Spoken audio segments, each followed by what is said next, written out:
Hey, Greg here from RowPhysio, and just this past weekend I competed and was so thrilled and fortunate enough to win the second running of a race called 7048. And I wanted to take just an opportunity here to recap the race and talk about some things that I learned about myself and about racing, and share some of these things with you so that way you may be inspired to go out and race yourself or maybe get involved in this race.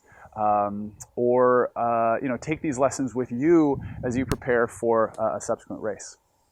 So the 7048 is, for those of you who don't know, it's a race that is 70 miles and you have 48 hours to complete it. So it attracts many different types of racers. It is completely human powered, no sails, no oars, and you'll get any type of pedal or paddle or oar powered boat. It's now in its second year, and I've had the great fortune of racing it for 2 years, and it's put on by the Northwest Maritime Center up in Port Townsend, Washington. Just an incredible group of people. There's no fluff. They are all about making a great race happen, making it safe, and ensuring that you are well prepared, because on these types of waters, especially rowing at night, you're going to need to have a lot of good self-knowledge about how to take care of yourself, especially if things go wrong.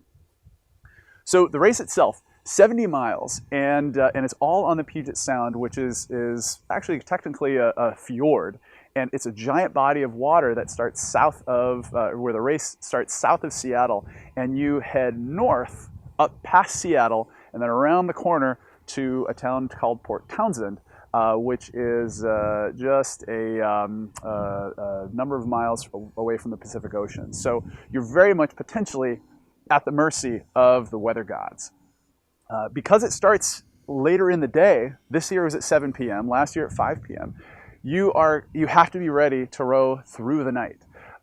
It is a mass start. So we had about 110 boats this year, all crammed into a tight little canal, and that we shoot out of initially very slowly, as you don't want to clash oars and fall in, and then eventually the groups start to get themselves spaced out, where you have the leaders out front who are going straight through trying to win the race, back to those who are going to go all night but aren't necessarily concerned about winning. They just want the adventure, and then the pack in the back that wants the adventure but also brought some camping gear, because there's some great places to camp along the way. So, I had some really fond memories that I thought I'd touch on. The first is that and this one maybe isn't so fond, at least the first part of it, but there were headwinds from mile 7 to about mile 55. So about 50 miles worth of headwinds. And being back in San Diego now, where it's pretty much windy all of the time in the afternoon as the wind comes in off the ocean, it's a great place to train. But you always hope that you can put all that time in training, so that way when it's race day, you can just shoot down the course and not be just impacted by winds and waves. Well, the 7048 wouldn't be the 7048, and the Puget Sound wouldn't be the Puget Sound without wind and weather. So we had headwinds, we had strong currents, and we had waves that were all blowing up at us. And it was around 2 a.m. when there was a point where I looked at my rowing watch, and it was telling me that we were going so slow. It was about a 3-minute and 50-second interval per 500 meters, which for rowers, that's good to know that that's really, really slow. It's basically like taking a nice gentle walk, and we tried to get out of the wind and waves, so much so that we were rowing right alongside the shore. Like, if we got any closer to shore, we'd probably be dipping our toes in the sand. And one of the cool things, though, about this is about 2 o'clock in the morning, is that the water had a lot of bioluminescence. And so you're struggling, you're aching, your back is hurting, you're cold, and there are those little joys that come out of that, though, in that every time the oar would dip in the water and pop out, you could see the water just glow and come to life. So even though you felt alone and tired and it was just you and your rowing partner, it was a really just magical experience. And then, another memory was that, the race for us came down to mile 65 of the 70. So it was right about mile 50 where we finally came around a corner called Point No Point, where there's a lighthouse, and all of a sudden the wind died, the water calmed down. I hopped out of the boat, full disclosure, to go to the bathroom and actually pee for the first time in 50 miles after being very well hydrated. And we had come around first, but we knew that there were two other boats, a 4-person and actually a single, that were right on our tail. And so we were fortunate enough to get around the corner first. And then as soon as we got back in the boat, you could see their lights, but a fog was coming in and I couldn't see who was who. But I did know that even though there was no wind, that there was going to be potentially a good current to push us. And so it became a basically blind 8 to 10 mile row out across this bay toward our next checkpoint at a particular canal. But we didn't know if we were in first or in second. And so all I could do was turn on the GPS, put in the waypoint, put my head down, and every once in a while, look at our course and make sure we were going straight. But the thing is we couldn't tell where anybody was. So it became a race not only against the other boats, but kind of ourselves. Because the last thing we wanted was to row all the way over and somebody else could have caught the good current and they would have been gone. So Thiago took us from our 23 to 24 stroke a minute stroke rate and bumped us up to a 28 that far into the race. And I was a little concerned at first, but really I was going back through the 3 months of training and realized, like, this is why you put in your miles. And so I knew that there was plenty of room left to dig into our fuel tank to get the energy that we needed to emerge victorious. And so sure enough, as we're rowing basically in the dark, in the thick fog, can't see anything of where we are, you hear giant ships coming in from the Pacific Ocean down to the ports of Seattle and Tacoma, and you hear their loud, just droning foghorn. And it's not until about an hour after we're rowing at a 28 until just off to the port side, I see a bow light and I see a stern light. I still can't see the rowers though, and I think, we're in second. And I say to Thiago, Thiago, it's time to go. And so he changes he doesn't change the stroke rate, but he changes the rhythm, and you can just feel the boat hum. And you feel it take off even faster. And so our two boats are converging as we go toward this tight canal, which is one of the checkpoints. And very gradually, after I figured out it's the 4, very gradually I see us just slowly taking the lead. And we felt strong, we felt powerful, and all the training and all of the good nutrition we've been consuming throughout the night was paying off. And it wasn't until we were about 2 boat lengths ahead of them at mile 65 that everything seemed to click. And it was a dogfight, and we won. And it never felt better. I never felt stronger, even though we still had another, 5 miles to go at that point. But given how the rest of the race had gone, we didn't let up. So I think their stroke seat had bonked, and so they stopped to take a rest and refuel, and we just kept going to try and build our lead as much as possible. I think we ended up winning by about 5 or 10 minutes over almost 11 hours.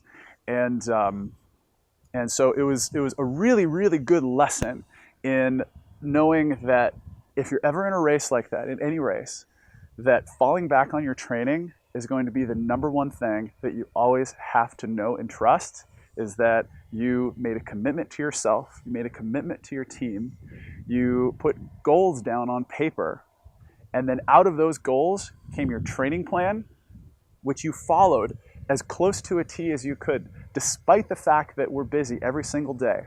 And then the last important piece of that commitment is knowing that even, say you get home from a long day at work, or it has been a long weekend and you have training to do, is that you go and do your training even when you're tired, because you can't quit. And if your goal is to win the race, you need to be able to push through that hardship and that fatigue. And the only way you can do that is through practice. And so Thiago and I had relatively similar plans that we followed that involved lots and lots and lots of rowing and lots of time spent in different types of boats, lots of time spent on rowing machines, but then also doing some cross training, especially strength training, running, trail running, and then just general fitness. I really like to swing these big wooden clubs called meals, M-E-E-L-S, and then I also have this apparatus called a Gata mace, which is excellent for helping to make sure that shoulders can stay strong and durable, which can stave off any potential tennis elbow type injuries, which can really derail many long distance rowers. I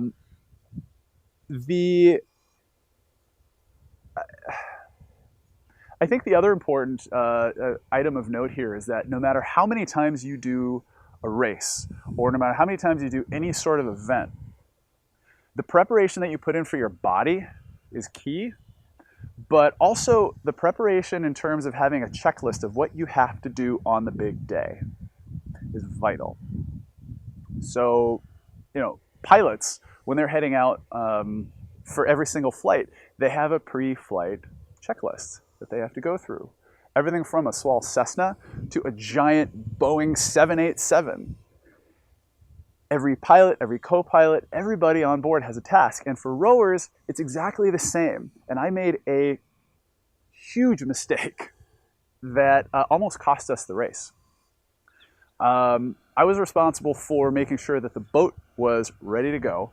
And because I know Steve Wells, he and I have worked together and rowed together in the past, and his group, Evergreen Rowing, supplied our winning boat for this race. We had just borrowed the boat and used it a few weeks prior on a 40-mile training row, and everything was always tightened down, everything had a place. But on race day, there's lots of other things going on. And in the process of managing the logistics of who's going to be where in regard to shuttling the boat and us and equipment and food and this and that, and making sure that we're going to be at the start line in time and that we're fed and that we're signed up and the tracker is set, you can miss things. I tightened up his rigger, all 4 bolts. I tightened up 2 of mine, but I missed 2 of them. And a half hour into the race, I hear a really funky sound, and I look down, and with every stroke, my rigger is shifting. Thunk, thunk, thunk, thunk. And we're half an hour into a 70-mile race, and I'm thinking, I have just lost the race for us. And I said, Thiago, we have to stop.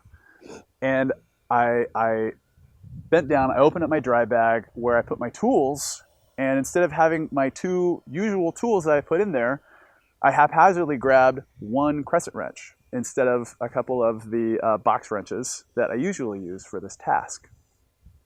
And it didn't work very well. It worked just enough to tighten 3 bolts, but there was also one where the nut had completely fallen off. So now we're in a position where the rigger is going to fall off, and it's not usable at this point safely without damaging the boat. And all of a sudden, Thiago hands me a wing nut, which he pulled from the foot stretcher, and it was a godsend. It was perfect. I didn't have tools, but I could tighten it down. It worked perfectly. But along the way, I'm thinking, oh my gosh, this race is lost. And he just said, Greg, stop. Take a deep breath. It's going to be okay. Now, he didn't tell me in his mind that he was actually very concerned that this race was over. Thank goodness. But he kept a cool head when I wasn't, to be honest with you. So it was a really fantastic learning opportunity for me, and I was so thankful to have him there to say, calm down, take a deep breath, because it's exactly what I did. And I used the awkward tool that I had to tighten things down. I tightened the wing nut, and we took off. And then we had about an hour to an hour and a half to finally catch up to all the boats that had passed us, including the first place boat. It was a few hours later, as it was getting dark, I looked down again and I realized the bolts need tightening again. And so I reached down, and we're missing another nut. And so I grab a wing nut off of my foot stretcher, screw it on there. And thankfully, that's the last time we would have to worry about the riggers. But it really could have been and it really could have meant the end of the whole race. And so preparation is key. And so going back to this checklist, making sure that you have all the tools you need, making sure that you have processes in place so if something breaks, you have a spare, of which, guess who handed spares to their father because for whatever reason, and they thought they wouldn't need them, this guy.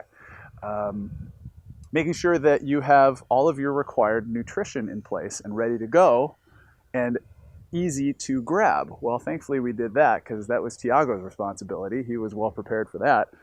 And then knowing what time you had to be down on the course so that way you could go and not have to worry about anything.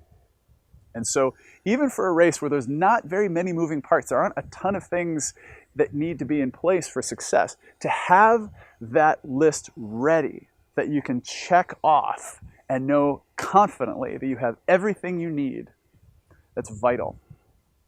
I think the last piece would be is make sure that if you think it's going to be cold, bring just one piece of clothing extra that's going to be most critical.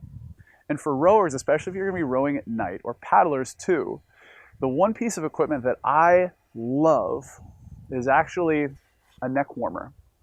So you can get neck warmers that just cover the neck. Sometimes they're more stretchy. You can pull them up over your ears or put them over your hat. They're a vital and versatile piece of equipment that right around 2:30, 3 o'clock in the morning when I got a big splash on my back, despite the waterproof and windproof vest, made an enormous difference to helping me feel better, row stronger. So that way, when it came time to turn on the afterburners and get across the finish line first, victorious, we were able to do that.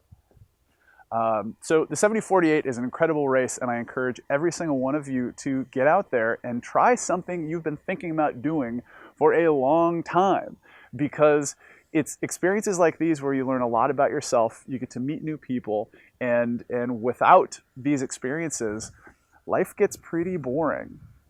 Now, injuries also happen along the way, and if you're suffering from any type of rowing injury, paddling injury, or if there's something else that may be sidelining you from getting in the boat, call me or email me or text me, get a hold of me. I'd love to work with you and try and figure out a way to make sure that you can get back to feeling better and rowing better or paddling better, so that way you can get yourself out on your adventure, whether it's a race or just adventure for adventure's sake. So again, big thanks to the folks at the 7048 crew at the Northwest Maritime Center in Port Townsend, Washington. Big thanks to my love, Majana, for supporting me along the way, and to my family for ensuring that we were able to get where we needed to be at the right time. Huge thanks to Steve Wells at Evergreen Rowing for supplying the open water rowing double. It was, I mean, it's the best boat of its kind for this type of race. Big thanks to Julia Engel and Ben Atkinson, nutritionists in Brazil and up in the Seattle area, who helped ensure that we could fly down the course with all the energy we needed, with the minimal amount of just bulk having to be in the boat. Who am I missing here? Big thanks to Thiago, my rowing partner in crime, whom I just met 3 short months ago. He's from Brazil. He lives down in San Francisco. Amazing professional when it comes to this type of racing. You know, I've rowed across the Atlantic Ocean. He's rowed across the Pacific Ocean, and there's a certain sort of durability and understanding and toughness that comes with this type of adventure. And he was very committed to the race and to me and to making this an experience that we would never forget. And you know, we emerged victorious at about 10 hours and 49 minutes after the race started. And you know, I think the worst injury were these. I've never ever had hands this bad. But this is what happens when you have to fix your boat a half hour into a race and then row with wet hands for 10 more hours. Things just get a little uncomfortable, but these wounds heal, but the memories absolutely last a lifetime. So thank you to everybody, and I hope this was informative. And if you have any questions, please contact me. And like I said, if you have any ailments that you need taken care of, give me a shout at RowPhysio. Win at RowPhysio.com.